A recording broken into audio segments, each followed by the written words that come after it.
సత్యనారాయణ మాజీ మంత్రి గారి కొడుకు పృథ్వీరాజ్ యాదవ్ గారు ఒక్క నిమిషం మాట్లాడి అన్నకు ఇన్నన్న తర్వాత దత్తన్న మాట్లాడతారు.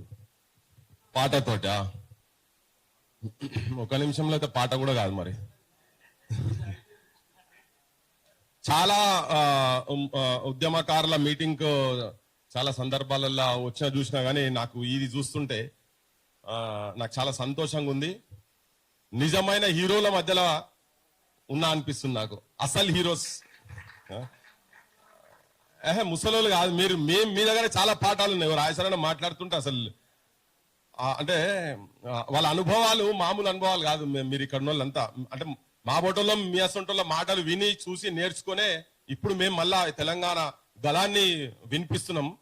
అసలు నిజమైన ఉద్యమ మట్టి వాసన కెళ్ళి పుట్టినటువంటి వాళ్ళు మీరందరూ అని చెప్పని నేనైతే హార్ట్ఫుల్ గా మనస్ఫూర్తిగా చెప్తున్నా. ఇంతకుముందు వచ్చేటప్పుడు నాన్న పాట గురించి చెప్పిన పాశంకులు పాటతో మొదలు పెట్టమన్నాడు. సో బాగా పాపులర్ ఉన్న పాటనే 58లో కలపాలన అంటే తెలంగాణ కలపాలన కలపద్ద భాషా ప్రయుక్త రాష్ట్రాలనే చర్చ జరిగేటప్పుడు ముచ్చట గారు ఫస్టే విభేదించిండ్రు, వ్యతిరేకించిండ్రు. అప్పుడు చాలా మంది సమైక్యవాదులుగా ఉండే కాళోజీ నారాయణరావు గారు కావచ్చు, లేకపోతే మా కొండ లక్ష్మణ్ బాపూజీ గారు కూడా సమైక్యవాదులు ఉండే. ఆ టైంలో 54, 55లో తెలంగాణ సోదరా తేల్చుకో నీ బ్రతుకు మోసపోతివ నీవు గోసపడుతావు, చావు బ్రతుకుల మధ్య సాగుచున్నది నావ ఏ దరికి చేర్చేవో సోదరా నీ నావ, ఆంధ్రుతో కలిసి నీ వడగంటి పోతావు, ప్రత్యేకమై ఉండి ప్రగతి సాధిస్తావు, ప్రతిభ చూపిస్తావు, తెలంగాణ సోదరా తేల్చుకో నీ బ్రతుకు మోసపోతివ నీవు గోసపడతావు అని 54, 55లో రాసిండు. భాష ఒకటి ఉంటేమి బ్రతుకు ఒకటి ఉండాలి, గోంగూర పచ్చడిని కోరదోయి మన జీవ కాళ్ళు చెప్పులు లేక కదలదోయి అడుగైన నిండు దృస్తులు లేక ఉండలేమోయి మనము తెలంగాణ సోదరా తేల్చుకో నీ బ్రతుకు మోసపోతివ నీవు గోసపడతావు అని. పొగ్గు ఇనుముల గనులు పుష్కలమ్ముగా గలవు తెలంగాణ సీమలో వెలుగునోయి రత్నాలు, అభివృద్ధికి ఇచ్చడంత అవకాశం ఉన్నదో అందుకే ఆంధ్రులకు ఆశ మెండైపాయని. ఇది 54, 55లే. ఆనాడు మనవారు ఆపదల పాలయ్యి రజాకారులప్పుడు ఇక్కడ నుంచి ఆంధ్ర కొంతమంది పోయినరు, మహారాష్ట్రకు పోయినరు, కర్ణాటకకు పోయినరు. పోయిన మహారాష్ట్ర కర్ణాటకలో పోయిన వాళ్ళు మాత్రం మంచిగానే రిసీవ్ చేసుకున్నారు. కానీ మన దగ్గర నుంచి ఆంధ్ర ప్రాంతం పోయినటువంటి వాళ్ళను ఇండ్ల కిరాయిలు కూరగాయల ధరలు పెంచి తెలంగాణ భాష మాట్లాడంగానే ఇక మనల్ని దోసుకుందాం అని చెప్పని దాని మీద ఆనాడు మనవారు ఆపదల పాలయ్యి ఆశ్రయం మిమ్మంటూ ఆగానబోయితే పండుగని మనల పిండినారే వారు నైజాము మూర్ఖులని నవ్వినారే నాడు ఆనాడు మాతృభాష గుపించలేదేమి ముక్కోటి బల్గమంతొక్కడన లేదేమి అని. ముక్కోటి బల్గమని మోసగిస్తారు, మాతృభాష ఒకటంటూ మాయ చేస్తారు, స్వార్థానికి ఎంతైనా సంతోష పెడతారు, నక్క జిత్తుల నమ్మి చిక్కకోయి వలలో నాన్ రాశాను. ఇది ఎప్పుడు 54, 55 చాలా పెద్ద ఉంటుంది అది. దాని తర్వాత కల్పినం పెద్ద మనుషుల ఒప్పందం. సరే వీళ్ళ బలం సరిపోలేదు, పెద్ద మనుషుల ఒప్పందాన్ని ఉల్లంఘించిన తర్వాత 58లో సంజీవరెడ్డి మామ సంజీవరెడ్డి మామ అయ్యయ్యో రామ రామ సంజీవరెడ్డి మామ అయ్యయ్యో రామ రామ సంజీవరెడ్డి మామ सुनो जी मेरा गाना कहता है तेलंगाना इंसान तुमको माना ऐसा कभी न जाना बता दिया जमाना बंदर का कारनामा संजीव रेड्डी मामा संजीव रेड्डी मामा संजीव रेड्डी मामा अय्यो राम रामा संजीव रेड्डी मामा हक छीन कर हमारा अपने को तू संवारा सुन बात का आवारा करोड़ का ये नारा छोड़ो जी तेलंगाना चले जाओ रायलसीमा. इतना चाला पे वायदों की नदी बह गई, धोखा फरेब रह गई, कुत्ते की दुम तो मुड़ गई, टेढ़ी की टेढ़ी रह गई, ये याद रखो प्यारे फाड़ेंगे पायजामा संजीव रेड्डी मामा संजीव रेड्डी मामा संजीव रेड्डी मामा अय्यो राम रामा संजीव रेड्डी मामा. बगल में अपना बस्ता काटो जिगर का रास्ता, जुड़ता ना अपना रिश्ता शैतान और फरिश्ता, उठाओ फरेब सर पर अब अपना साधो सामा संजीव रेड्डी मामा. చాలా పెద్ద ఉంటది ఇది పాట, చాలా పెద్ద ఉంటది. కాసు బ్రహ్మానందరెడ్డి తన గేయాలతోటి ప్రాక్టికల్ గా జనం లోపల దిరుక్కుంటా కూడా గడ్డాలలో వండుకొని అన్న వాళ్ళ నాన్న వాళ్ళు సమితి ప్రెసిడెంట్ ఉండే. మొట్టమొదలు 68లో మళ్ళా ఇప్పుడు 69 అన్నారు కాబట్టి ఇది 58లో రాసింది. అరే వీడు ముఖ్యమంత్రిని పైజామా పాడితే పాడేంగి అంటాడా, ఇన్ని లోపల పడేయాలంటే ఇక్కడ ఉన్న వాళ్ళు పోయి ఆయన కల్పక ముందే కొట్లాడిన వాళ్ళు కలపొద్దని కొట్లాడినోడు ఈయన ఏమైనా చేస్తే అది ఉద్యమం మళ్ళీ వేస్తాయని చెప్పాలంటే వాడు కేసు పెట్టకుండా ఆపిండట.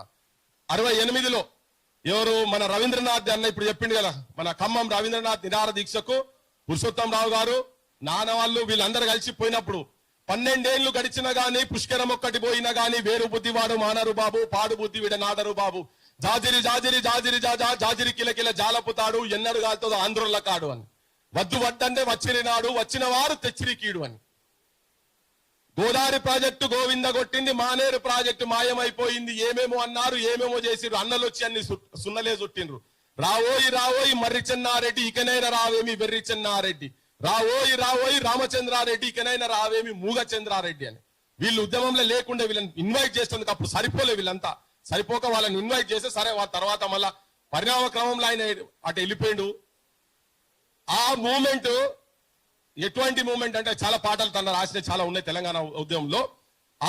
వాళ్ళ స్ఫూర్తి ఇప్పుడు నిజంగా కూడా వాస్తవం కూడా అన్నయ్య చెప్పినట్టు మా దగ్గర గూడూరు వెంకటస్వామి, మార్చర్ల మార్కండేయ, చెంచు చంద్రమౌళి, షేక్ ఫకీర్ ఈ నలుగురు వరంగల్లో ఫైరింగ్ లో చనిపోయినటువంటి వాళ్ళ గురించి ఇప్పుడు యాద్ చేసింది కదా.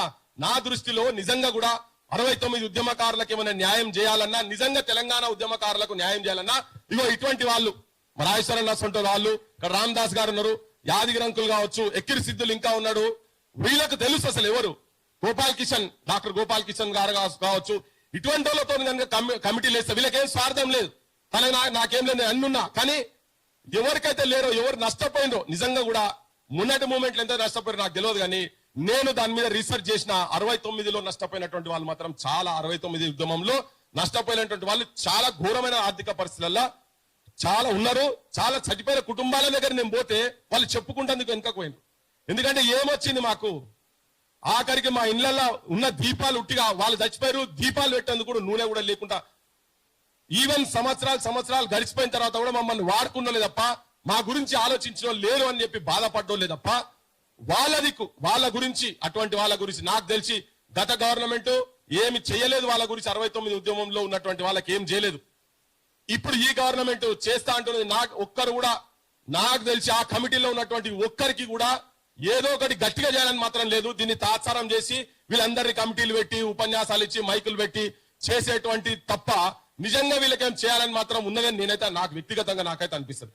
ఎవరికి లేదు, అదే చెప్తున్నా, ఎవరికి లేదు. ఇంక్లూడింగ్ ఇప్పుడు కేశవరావు సంగతి అయిపోయి చెప్పే ఆయన సమైక్యవాదిని పట్టుకొచ్చి కూర్చోబెట్టి నువ్వు ఈ ఉద్యమకారుల కమిటీకి చైర్మన్ పెట్టే సిగ్గుచేటు ఇది ఎక్కడ లేదు ఆయన అసలు అనే సంబంధమే లేదు. ఇక మళ్ళీ మా ముఖ్యమంత్రి మైక్ పట్టుకొని చాలా తెలుగులో అదో కథ, తెలంగాణలో మేధావులలో ఆయన పెద్ద మేధావు ఆయన చెప్తాడు ఇంకా అదో. సో నిజంగా అంటే నాకైతే ఇటువంటి వాళ్ళు ఉంటే దానికి న్యాయం జరుగుతుందని నేను నా ప్రగాఢ విశ్వాసం. ఆయన ఇప్పటికి కూడా జరగాల్సిందే, దాంట్లో మహిళలు లేరు ఎవరు కూడా. అంటే ఆ ఉద్యమంలో భాగస్వామ్యం అయి ఉన్నటువంటి వాళ్ళు అనుకుండేది ఉంటే దాని పరిస్థితి వేరే తీరుగా ఉంటది. ఇప్పటికీ కూడా దాని సైడ్ కూడా పనిచేయాలి. వాళ్ళు ఉండి ఎంతసేపు ఉన్నా కానీ ఒడ్డించేటోడు అయితే మనోడు కాదు, పక్క పైన ఉన్నోడు కాదు, ఈ కమిటీలో ఉన్నోళ్ళు కూడా కాదు. అంటే వ్యక్తిగతంగా అరే ఎందుకు అన్నాడు అని అనుకోవచ్చు. కానీ చెప్తున్నా, ఇంకా కోదండరామ్ సారు మా 69లకు ఇచ్చేదాకా నాకు ఎమ్మెల్సీ వద్దా అంటే న్యాయం జరగకపోనా? ఈ వేదిక మీదకి వెళ్ళి అడగదలుచుకున్న సార్ని కూడా అడగదలుచుకున్న కోదండరామ్ గారు, నా ఎమ్మెల్సీ ముఖ్యం కాదు. చాలా మంది ఇళ్లలో పోతే రాజస్థాన్ చెప్పింది, ఇళ్లలో పోతే కుర్చీలు వేసింది కూడా నిజంగా కూడా కూటికి లేనటువంటి వాళ్ళు చాలా మంది 69లో బలైనటువంటి వాళ్ళు ఉన్నారు. వాళ్ళకు అయ్యే వరకు నాకు ఎమ్మెల్సీ పదవి వద్దు, ముఖ్యమంత్రి గారిని జేబులో పెట్టుకో, నీ లెటర్ జేబులో పెట్టుకో, వాళ్ళకని కనీసము కేసీఆర్ మర్చిపోయిండు, ఈ ప్రభుత్వంలో మీరు వాళ్ళకని ఇయ్యండి అని చెప్తే కనీసం ఒత్తిడి ఉంటుండేనా ఉండకపోతుండేనా? లేదు, వాళ్ళకి కావాలి. మనం మాట్లాడేటోళ్ళకు మాత్రం టెలిఫోన్లు మాట్లాడగానే మనం ఇట్లా చేయాలి అట్లా చేయాలి అని ఎంతమందిని విజిట్ చేసి నాకు తెలియదు. నేను చాలా మంత్రి పదవి కావాలి, విద్యాశాఖ మంత్రి కూడా కావాలి ఆయనకు, విద్యాశాఖ మంత్రి కూడా కావాలి ఆయనకు. ఇవన్నీ అంటే నేను మళ్ళీ అగైన్ ఏంటంటే ఇంట్లో ఉన్నటువంటి వాళ్ళు కూడా నిజాయితీ కనుక ఉండేది ఉంటే వేరే తిరుగుంటుండే. సరే, ఆ లైన్ వేరే ఉన్నది, నేను ఎక్కువ టైం అవుతున్నది. కానీ నిజమైన తెలంగాణ వాదుల చేతులలోనే ఇటువంటి కమిటీలు ఉంటే 69 ఉద్యమంలో పార్టిసిపేట్ చేసిన వాళ్ళు కావచ్చు, వాళ్ళ కుటుంబాలకు కావచ్చు, గౌరవం వచ్చుడు కావచ్చు, ఏం లేదు. చిన్నది ఇప్పుడు ఏమన్నా ఆఖరికి చాలా మంది దగ్గర చూసిన నేను 69లలో ఉద్యమంలో భాగస్వామ్యం అయినా అనేది నాకు సర్టిఫికేట్ ఉంటే చాలు అని, అది ఒక్కటి చాలు అని, నువ్వు ఇచ్చేది ఏం వద్దురా నాయన అనేటోళ్ళు మస్తు మంది ఉన్నారు. వాళ్ళ కూటి గతి లేని వాళ్ళు కూడా అంటున్నారు. పాపం ఉద్యమంలో బలైపోయారు కదా, సంవత్సరాలు బుల్లెట్ దెబ్బలు తిన్నోళ్ళు, కాలేజీలో కొట్టుకున్నోళ్ళు, విద్యతోటి రెండు సంవత్సరాలు అకాడమిక్ ఇయర్ 2 ఇయర్స్ సర్వనాశనం అయిపోయింది. 2 ఏళ్ళు వాళ్ళతో భవిష్యత్తు ఆగమైపోయింది. ఎక్కడో ఉండాల్సిన వాళ్ళు ఎక్కడో ఉన్నారు. రాజమండ్రి జైళ్ళల్లో ఉన్నటువంటి వాళ్ళకు గుర్తింపు లేదు, ఇక్కడ జైళ్ళల్లో ఉన్నటువంటి వాళ్ళకు గుర్తింపు లేదు. బడులు జైలైనాయి అప్పుడు మొత్తం 69 ఉద్యమంలో. సో దాని మీద సమగ్రంగా కనుక జరగాలంటే మాత్రం ఇప్పటికి కూడా వాళ్ళు గవర్నమెంట్ వేసినా వేయకపోయినా మన సంటోళ్ళమన్నా వీళ్ళను ఇప్పటికీ ఉన్నారు కాబట్టి వీళ్ళ అనుభవాలతో అట్లీస్ట్ ఇంకా చరిత్ర కూడా రాయాల్సిన అవసరం ఉందన్న. చాలా ఇప్పుడు ఉన్నటువంటిది అంతా చాలా మటుకు చరిత్రను బొందబెట్టే ప్రయత్నం జరుగుతా ఉన్నది, సాహిత్యాన్ని చరిత్రను బొందబెట్టే ప్రయత్నం జరుగుతున్నది. పుస్తకాలు కూడా రావాల్సిన అవసరం ఉన్నదని చెప్పని మీ అందరికి విజ్ఞప్తి చేస్తూ, ఎటువంటి తీసుకున్నా 69కి సంబంధించిన కావచ్చు, తెలంగాణకు సంబంధించినటువంటి అంశాలు కావచ్చు, దీని మీద రీసెర్చ్ కావచ్చు, ఏ జలం నేను కూడా కొంత చేస్తున్నా, నాకు కూడా కొంత తెలుసున్నది, నేను చెప్పేందుకు రెడీ ఉన్నా. మనందరం కూడా కూర్చొని కార్యాచరణ ఏ చేసేందుకైనా కానీ నా వంతుగా నేను ముచ్చట కొడుకుగా, నేను పృథ్వీరాజ్గా నేను కూడా మీ అందరితో ఉంటా. మీ అందరి ముంగట 69 ఉద్యమకారుల ముంగట మేమందరం చాలా చిన్న వాళ్ళం. ఇవాళ మొన్నటి ఉద్యమంలో జరిగిన వాళ్ళందరం మేము తురుం గిరుం అని అనుకుంటున్నాం. అందరు చెప్తున్నా, నాయన ఇటువంటి వాళ్ళని చూడండి, వీళ్ళ భుజాల మీద ఎత్తుకొని మనకు ఉద్యమ పాఠాలు నేర్పించినది మర్చిపోద్దని గుర్తు చేస్తున్నా. Thank you so much. గౌరవనీయులు పెద్దలు సీనియర్ జర్నలిస్టు పాషం యాదగిరి గారు మాట్లాడతారు.